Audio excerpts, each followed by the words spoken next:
Hello, welcome to Noetry. Welcome back. I haven't made an episode recently. I've been thankfully busy, but today I thought I would read an essay, actually a book review by one of my favorite authors, David Foster Wallace, originally published August 30th, 1992 in the Philadelphia Inquirer. And I think often about this essay, and recently I was having a discussion and I reread it to clarify some of what it says and what I felt I'd learned in reading it. And it was just such a joy to read that I figured next time I got a chance I'd read it for you all. So, without further filler, please enjoy David Foster Wallace's review of Tracy Austin's book, Beyond Center Court, My Story, which he titles How Tracy Austin Broke My Heart. Because I am a longtime rabid fan of tennis in general, and Tracy Austin in particular, I've rarely looked forward to reading a sports memoir the way I looked forward to Ms. Austin's Beyond Center Court, My Story, ghosted by Christine Brennan and published by Morrow. This is a type of mass market book, the sports star with somebody biography, autobiography, that I seem to have bought and read an awful lot of, with all sorts of ups and downs and ambivalence and embarrassment, usually putting these books under something more highbrow when I get to the register. I think Austin's memoir has maybe finally broken my Jones for the genre, though. Here's Beyond Center Court's Austin on the first set of her final against Chris Evert at the 1979 U.S. Open. Quote, "At 2-3, I broke Chris, then she broke me, and I broke her again, so we were at 4-4. And on her epiphany after winning that final, quote, "I immediately knew what I had done, which was to win the U.S. Open, and I was thrilled."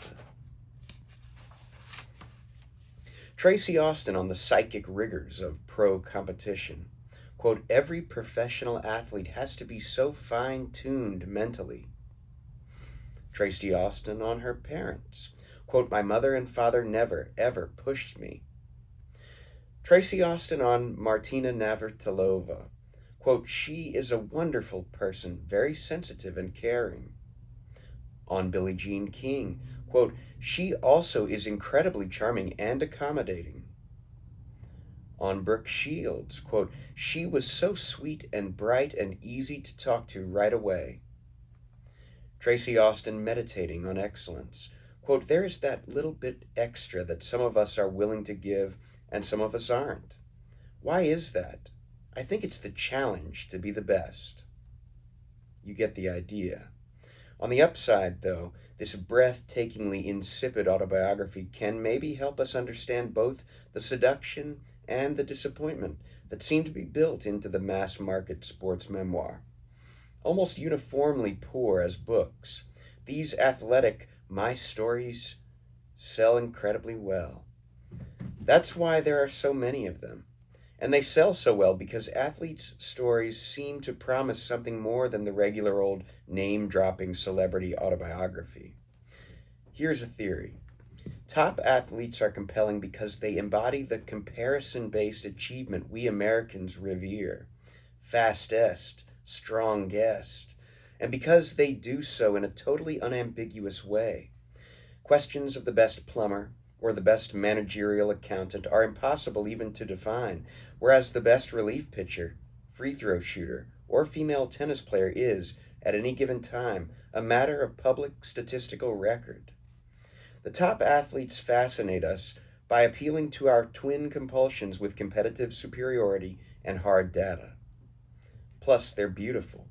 Jordan hanging in midair like a Chagall bride, Sampras laying down a touch volley at an angle that defies Euclid. And they're inspiring. There is about world-class athletes carving out exemptions from physical laws a transcendent beauty that makes manifest God in man. So actually more than one theory then. Great athletes are profundity in motion. They enable abstractions like power and grace and control to become not only incarnate but televisable. To be a top athlete, performing, is to be that exquisite hybrid of animal and angel that we average unbeautiful watchers have such a hard time seeing in ourselves. So we want to know them, these gifted, driven, physical achievers. We too, as audience, are driven. Watching the performance is not enough. We want to get intimate with all that profundity. We want inside them. We want the story. We want to hear about humble roots, privation, precocity, grim resolve, discouragement, persistence, team spirit, sacrifice, killer instinct, liniment, and pain. We want to know how they did it. How many hours a night did the child bird spend in his driveway hitting jumpers under home-strung floodlights? What ungodly time did Bjorn get up for practice every morning? What exact makes of cars did the Butkus boys work out by pushing up and down Chicago streets? What did Palmer and Brett and Peyton and Everett have to give up? And of course, too, we want to know how it feels inside to be both beautiful and best. How did it feel to win the big one? What combination of blankness and concentration is required to sink a putt or a free throw for thousands of dollars in front of millions of unblinking eyes? What goes through their minds? Are these athletes real people? Are they even remotely like us? Is their agony of defeat anything like our little agonies of daily frustration? And of course, what about the thrill of victory? What might it feel like to hold up that number one finger and be able to actually mean it? I am about the same age and played competitive tennis in the same junior ranks as Tracy Austin, half a country away and several plateaus below her. When we all heard in 1977 that a California girl who just turned 14 had won a professional tournament in Portland, we weren't so much jealous as agog. None of us could come close to testing even a top 18-year-old, much less pro-caliber adults. We started to hunt her up in tennis magazines, search out her matches on obscure cable channels. She was about 4'6" and 85 pounds. She hit the hell out of the ball and never missed and never choked and had braces and pigtails that swung wildly around as she handed pros their asses. She was the first real child star in women's tennis, and in the late 70s she was prodigious, beautiful, and inspiring. There was an incongruously adult genius about her game, all the more radiant for her little girl giggle and silly hair. I remember meditating, with all the intensity a 15-year-old can summon, on the differences that kept this girl and me on our respective sides of the TV screen. She was a genius and I was not. How must it have felt? I had some serious questions to ask her. I wanted very much her side of it. So the point, then, about these sports memoirs' market appeal. Because top athletes are profound, because they make a certain type of genius as carnally discernible as it ever can get, these ghost-written invitations inside their lives and their skulls are terribly seductive for book buyers. Explicitly or not, the memoirs make a promise to let us penetrate the indefinable mystery of what makes some person's geniuses semi-divine, to share with us the secret, and so, both, to reveal the difference between us and them, and to erase it, a little, that difference. To give us, we want, expect, only one, the master narrative, the key, story. How seductively they promise, though, these autobiographies rarely deliver. And Beyond Center Court, My Story, is especially bad. The book fails not so much because it's poorly written, which it is. I don't know what ghostwriter Brennan's enhancing function was supposed to be here, but it's hard to see how Austen herself could have done any worse than 200 dead pages of, quote, tennis took me like a magic carpet to all kinds of places and all kinds of people, end quote, enlivened only by wincers like, quote, injuries, the signature of the rest of my career, were about to take hold of me, end quote. But because it commits what any college sophomore knows is the capital crime of expository prose, it forgets who it's supposed to be for. Obviously, a good commercial memoir's first loyalty has got to be to the reader, the person who's spending money and time to access the consciousness of someone he wishes to know and will never meet. But none of Beyond Center Court's loyalties are to the reader. The author's primary allegiance seems to be to her family and friends. Whole pages are given over to numbing Academy Award-style tributes to parents, siblings, coaches, trainers, and agents, plus little burbles of praise for pretty much every athlete and celebrity she's ever met. In particular, Austin's account of her own extremely, transcendently interesting competitive career keeps digressing into warm fuzzies on each opponent she faces. Typical example: her third round at 1980's Wimbledon was against American Barbara Potter, who we learn, quote, is a really good person.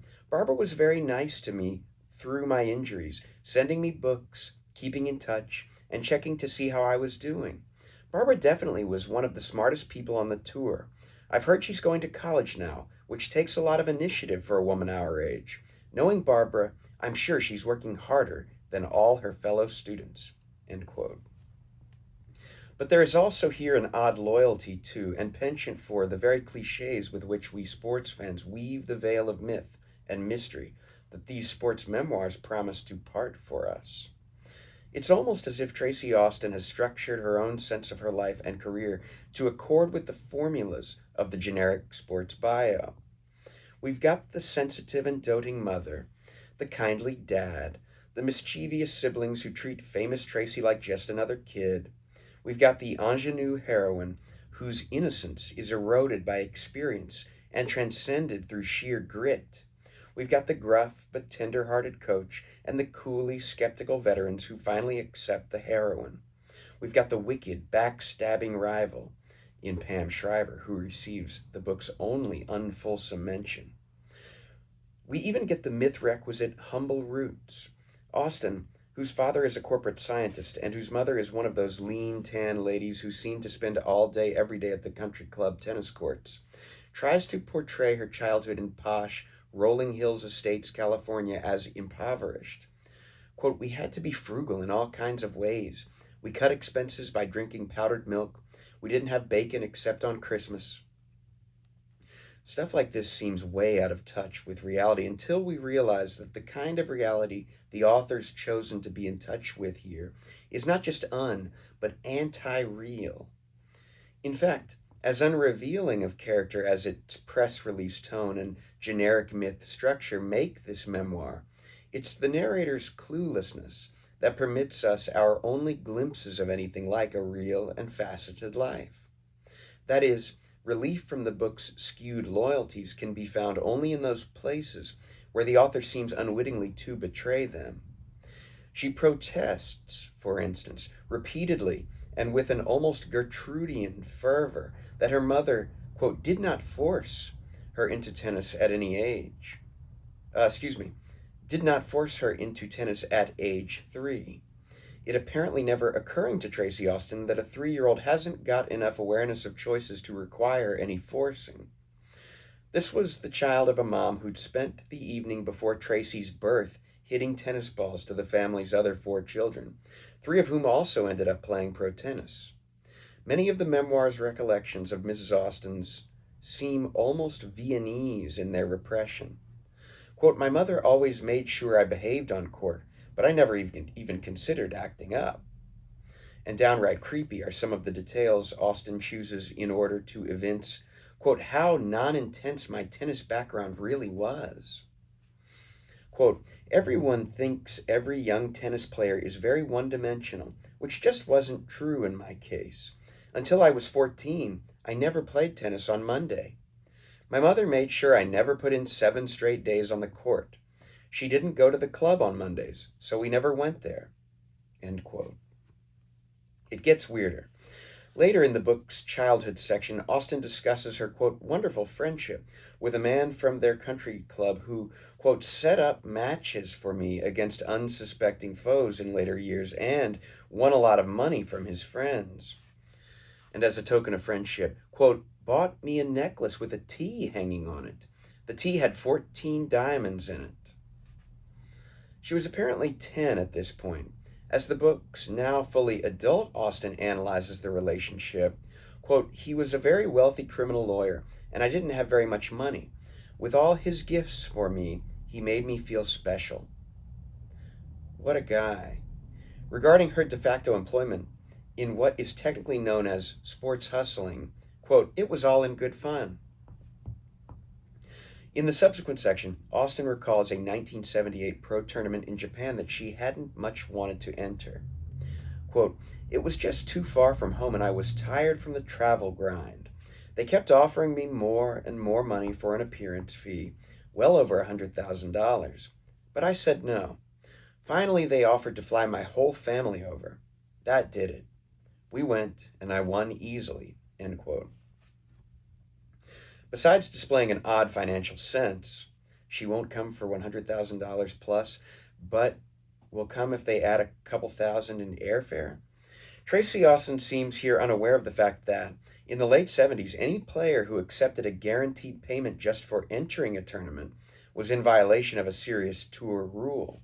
The backstory here is that both genders' player associations had outlawed these payments because they threatened both the real and the perceived integrity of pro tennis.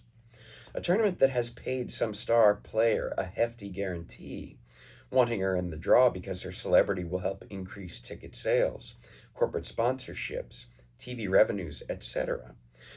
Thereafter has an obvious stake in that player's survival in the tournament, and so has an equally obvious interest in keeping her from getting upset by some lesser-known player in the early rounds, which, since matches linesmen and umpires are employed by the tournament, can lead to shady officiating, and has so led. Far stranger things than the marquee players receiving a suspicious number of favorable line calls have happened, though apparently somehow not in Tracy Austin's experience. The naivete on display throughout this memoir is doubly confusing. On the one hand, there's little sign in this narrator of anything like the frontal lobe activity required for outright deception. On the other, Austin's ignorance of her sport's grittier realities seems literally incredible. Random examples. When she sees a player tank a 1988 tournament match to make time for a lucrative appearance in a TV ad, Tracy, quote, couldn't believe it. I had never played with someone who threw a match before, so it took me a set and a half to realize what was happening. This even though match tanking had been widely and publicly reported as a dark consequence of skyrocketing exhibition and endorsement fees for at least 11 years. For at least the 11 years Austin had been in pro tennis. Or drugs-wise, although problems with everything up to cocaine and heroin in pro tennis had been not only acknowledged but written about in the 1980s. Note, AP reporter Michael Meshaw's Short Circuit, Athenaeum, 1983, is just one example of national press stuff about drugs on the tour. Austin manages to move the reader to both scorn and pity with pronouncements like, quote, I assume players were experimenting with marijuana and certainly were drinking alcohol, but I don't know who or when or where. I wasn't invited to those parties, if they were happening at all, and I'm very glad I wasn't, end quote. And so on and so on. Ultimately, though, what makes Beyond Center Court so especially disappointing is that it could have been much more than just another I was born to play sports memoir. The facts of Tracy Austin's life and its trajectory are almost classically tragic. She was the first of tennis's now ubiquitous nymphette prodigies, and her rise was meteoric. Picked out of the crowd as a toddler by coaching guru Vic Braden, Austin was on the cover of World Tennis magazine at age 4. She played her first junior tournament at 7, and by 10 she had won the National Girls 12 and Under Championship, both indoors and out, and was being invited to play public exhibitions. At 13, she had won national titles in most junior age groups, been drafted as a professional by World Teen Tennis, and appeared on the cover of Sports Illustrated under the teaser, "A Star is Born." At 14, having chewed up every female in U.S. juniors, she entered the preliminary qualifiers for her first professional tournament and proceeded to win not just the qualifying event but the whole tourney, a feat roughly equivalent to someone who is ineligible for a DMV learner's permit winning the Indianapolis 500. She played Wimbledon at 14, turned pro as a ninth grader, won the U.S. Open at 16, and was ranked number 1 in the world at just 17 in 1980. This was the same year her body started to fall apart. She spent the next 4 years effectively crippled by injuries and bizarre accidents, playing sporadically and watching her ranking plummet, and was, for all practical purposes, retired from tennis at age 21. In 1989, her one serious attempt at a comeback ended on the way to the U.S. Open, where a speeder ran a red light and nearly killed her. She is now, as of this writing, a professional former sports star, running celebrity clinics for corporate sponsors, and doing sad little bits of color commentary on some of the cable channels I'd first seen her play on. What's nearly Greek about her career's arc is that Tracy Austin's most conspicuous virtue, a relentless workaholic perfectionism that combined with raw talent to make her such a prodigious success, turned out to be also her flaw and bane. She was, even after puberty, a tiny person, and her obsessive practice regimen and uncompromising effort in every last match began to afflict her with what sports MDs now know to be simple consequences of hypertrophy and chronic wear: hamstring and hip flexor pulls, sciatica, scoliosis, tendinitis, stress fractures, and plantar fasciitis. Then, too, since woe classically breeds more woe, she was freak accident prone. Coaches who fall on her while ice skating and break her ankle, psychotic chiropractors who pull her spine out of alignment, waiters who splash her with scalding water, colorblind speeders on the JFK Parkway. A successful Tracy Austin autobiography, then, could have afforded us plain old plumbers and accountants more than just access to the unquestioned genius of an athletic savant or her high-speed ascent to the top of a univocal, mathematically computed hierarchy. This book could actually have helped us to countenance the sports myth's dark side.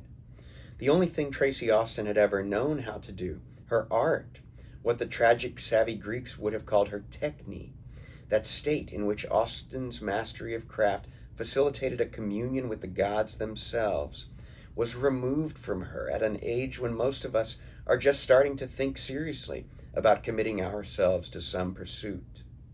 This memoir could have been about both the seductive immortality of competitive success and the less seductive but way more significant fragility and impermanence of all the competitive venues in which mortal humans chase immortality. Austin's story could, since the predicament of a dedicated athletic prodigy washed up at 21 differs in nothing more than degree from that of a dedicated CPA and family man dying at 62, have been profound.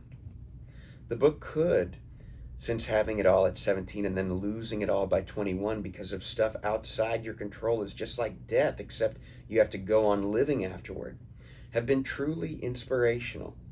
And the publisher's flap copy promises just this, quote, "the inspirational story of Tracy Austin's long struggle to find a life beyond championship tennis." But the publisher's flap copy lies, because it turns out that inspirational is being used on the book jacket only in its ad cliche sense, one basically equivalent to heartwarming or feel good or even, God forbid, triumphant. Like all good ad cliches, it manages to suggest everything and mean nothing. Honorably used, to inspire means, according to Mr. American Heritage, quote, "to animate the mind or emotions of," to communicate by divine influence, which is to say that inspirational, honorably used, describes precisely what a great athlete becomes when she's in the arena, performing, sharing the particular divinity she's given her life for, letting people witness concrete, transient instantiations of a grace that for most of us remains abstract and immanent. Transcendent as were Tracy Austin's achievements on a public court, her autobiography does not come anywhere close to honoring the promise of its flap copy's inspirational. Because, forget divine, there's not even a recognizable human being in here. And this isn't just because of the clunky prose or luxated structure. The book is inanimate because it communicates no real feeling, and so gives us no sense of a conscious person. There's nobody at the other end of the line. Every emotionally significant moment or event or development gets conveyed in either computer-esque staccato or else a prepackaged PR speak whose whole function is, think about it, to deaden feeling. See, for instance, Austin's account of the moment when she has just beaten a world-class adult to win her first professional tournament. Quote, "It was a tough match and I simply outlasted her. I was beginning to get a reputation for doing that. When you play from the baseline, perseverance is everything. The prize money for first place was $28,000, end quote." Note, or listen to her again, a report of how winning her first U.S. Open felt. Quote, "I immediately knew what I had done, which was to win the U.S. Open, and I was thrilled." This line haunts me. It's like the whole letdown of the book boiled down into one dead bite. Or check out the book's description of her career's tragic climax. After working for 5 years to make a comeback and then, literally on the way to Flushing Meadows National Tennis Center, getting sideswiped by a van and having her leg shattered through sheer bad luck, Tracy Austin was now permanently finished as a world-class athlete and had then to lie for weeks in traction and think about the end of the only life she'd ever known. In Beyond Center Court, Austin's inspirational prose response to this consists of quoting Leo Buscaglia, reporting on her newfound enthusiasm for shopping, and then giving us an excruciating chapter-long list of every celebrity she's ever met. Of course, neither Austin nor her book is unique. It's not hard to notice the way this same air of robotic banality suffuses not only the sports memoir genre, but also the media rituals in which a top athlete is asked to describe the content or meaning of this technique. Turn on any post-contest TV interview.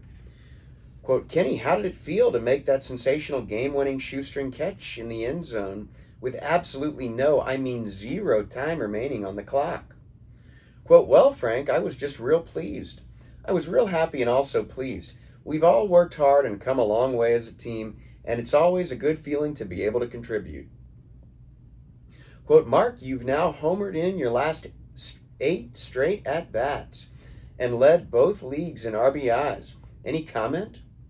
Quote, "Well, Bob, I'm just trying to take it one pitch at a time. I've been focusing on the fundamentals, and trying to make a contribution. And all of us know we've got to take it one game at a time and hang in there and not look ahead and just basically do the best we can at all times." This stuff is stupefying, and yet it also seems to be inevitable, maybe even necessary.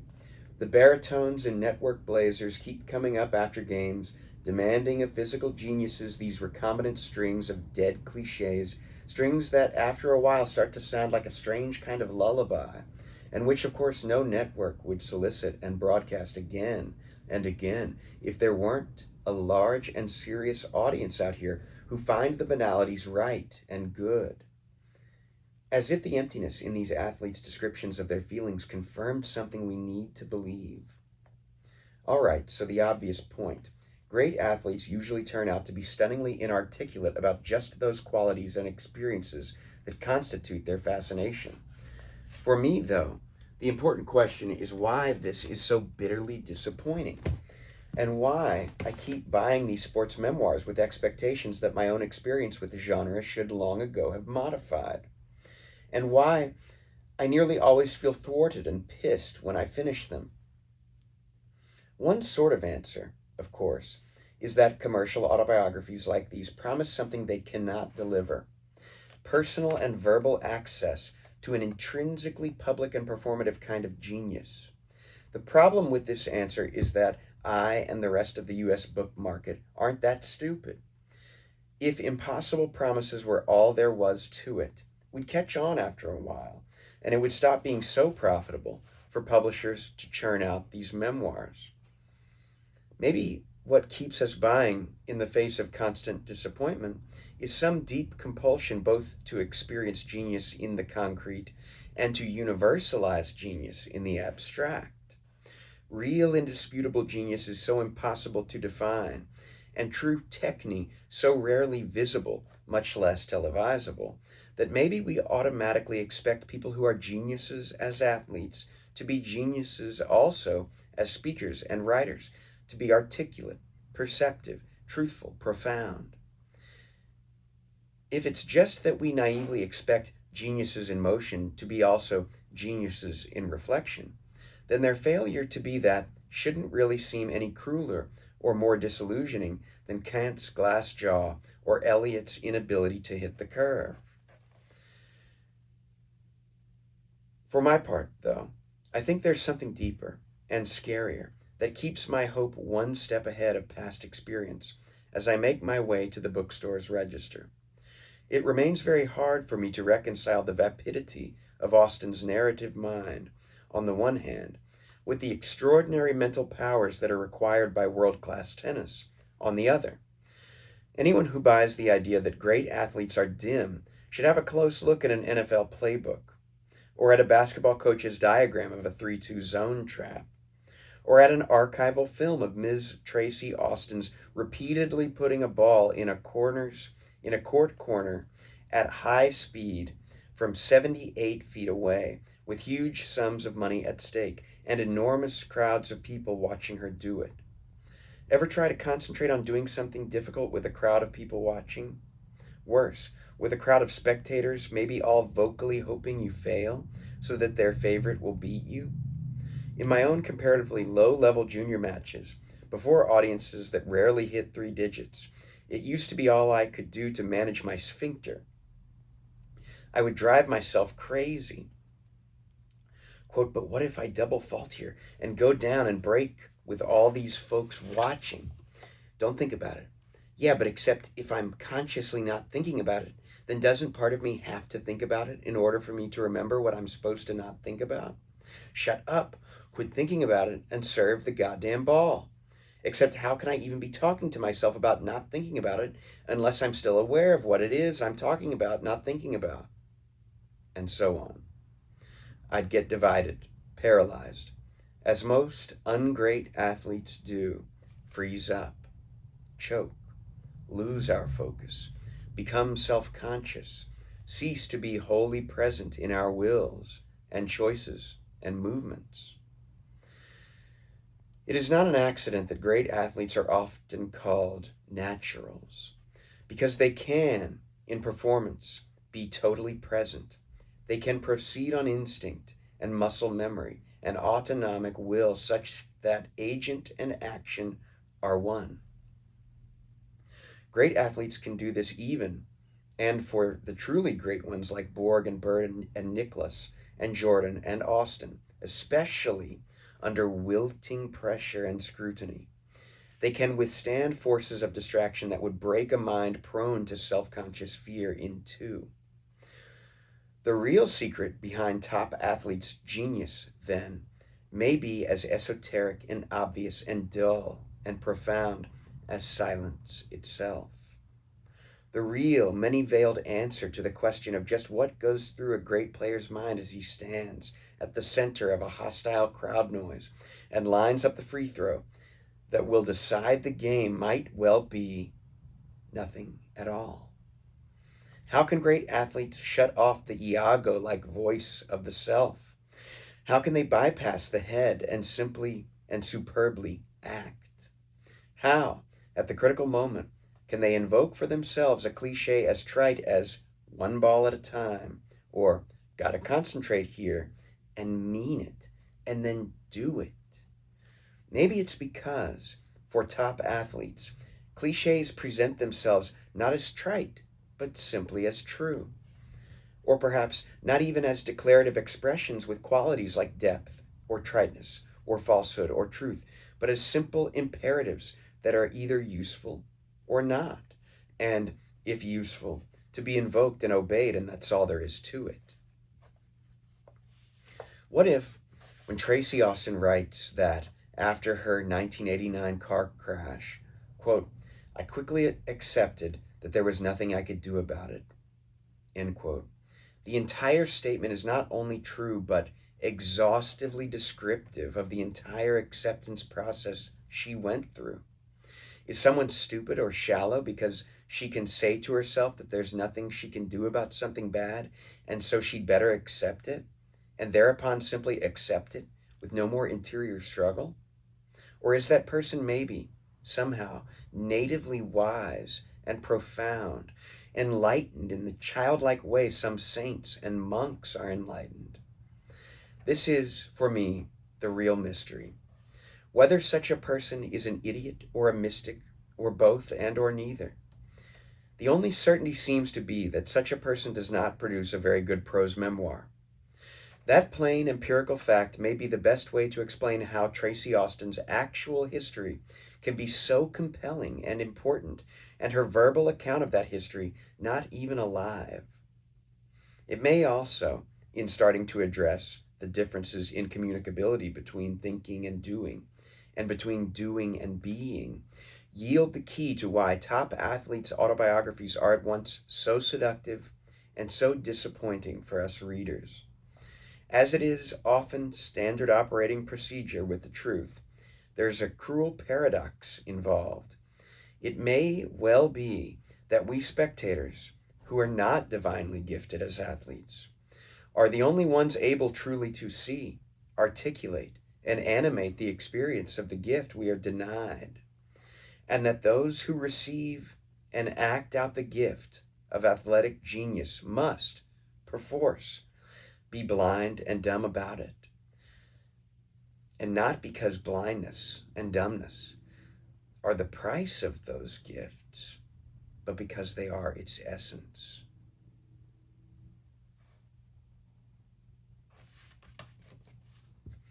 Thanks for watching. I wish you all the best.